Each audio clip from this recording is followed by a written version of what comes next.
Hello friends, ঝর্ণা শখের ছাদ বাগানে আপনাদেরকে স্বাগত।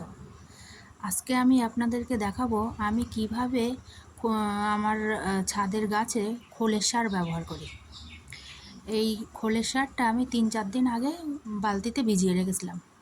আর এখানে যে এক বালতি জল দেখছেন, এই জলটা আমার রান্নাঘরের চাল ডাল ধোয়া জল। এই এক বালতি আমি ছাদে নিয়ে এসেছি।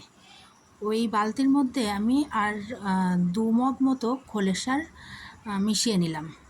নিয়ে এবার আমি সব গাছে এরকম অল্প অল্প করে দিয়ে দেব। আর আমি কিন্তু এই খোলের সার 15 দিন অন্তর ব্যবহার করি। আর আমার রান্নাঘরের প্রতিদিন যে চাল ডাল ধোয়া জল হয় আর সঙ্গে থাকে ভাতের ফ্যান, সেগুলোকে সব একসঙ্গে মিশিয়ে আমি বেশ কিছুটা জল পাইল করে প্রতিদিন গাছেদের খাবার হিসাবে ব্যবহার করি।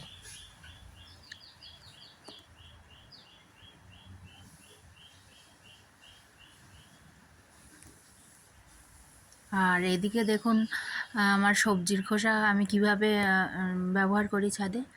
এই যে একটা বস্তা, এই বস্তার মধ্যে আমার গার্ডেন ওয়েস্ট জমা করা আছে। শুকনো পাতালতা, ছাদ দেওয়া নোংরা, তার ওপরে আমি এই সবজির খোসাগুলো দিচ্ছি। সবজির খোসাগুলো পচে যে লিকুইডটা বেরোবে, ওইটা নিচের যে শুকনো পাতালতা আছে ওগুলো সব টেনে নেবে। এইভাবেই আমি সবজির খোসা ছাদে বস্তার মধ্যে রেখে আমি মাটি তৈরি করি। করে সেই তার উপরে মাটি দিয়ে আমি বেশ কিছুদিন চাপা দিয়ে রেখে দেবো। এই সবজির খোসার উপরে মাটি দেব, দিয়ে বেশ কিছুদিন চাপা দিয়ে রেখে দেবো। তারপরে সেই বস্তার উপরে আমি আবার গাছ বসাবো। এই দেখুন, ঠিক এইভাবে।